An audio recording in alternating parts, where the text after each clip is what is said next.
Wiki iliyopita tulitafakari kwa kutumia picha. Kupitia hisia zetu tulikuwa tunatabiri mazungumzo.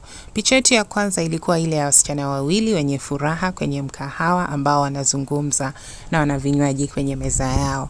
Picha hii inaonyesha kwamba moja, wasichana hawa wana furaha, pili, wanazungumza, na tatu, hawajaonana kwa muda. Hivyo basi mazungumzo yao yanaweza kuwa hivi: nimefurahi kukuona. Habari ya siku nyingi?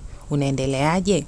Picha yetu ya pili ilikuwa ile ya mwanaume na mwanamke ofisini. Mwanaume anaonekana amekasirika na mwanamke anaonekana kuomba radhi, amebeba laptopu iliyoharibika.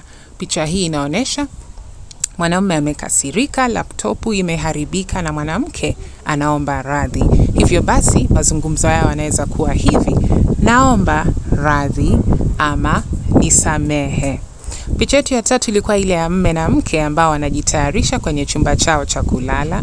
Mme anavaa shati lake huku akitabasamu na mke anachana nywele zake mbele ya kioo kwa furaha. Picha hii inaonyesha kwanza wana furaha, pili mke anachana nywele zake, na tatu mme anavaa shati lake. Hivyo basi mazungumzo yao yanaweza kuwa hivi: napenda shati lako, una nywele nzuri, unapendeza.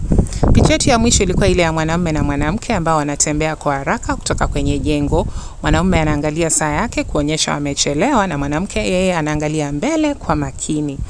Picha hii inaonyesha kwanza wamechelewa, pili wanaharakisha. Hivyo basi mazungumzo yao yanaweza kuwa hivi: tumechelewa, tuharakishe. Hayo ni baadhi ya maneno unayoweza kulinganisha na picha hizo. Kama una maneno mengine ambayo ungependa kuyatoa, unaweza kuyaandika kwenye comments bila shaka.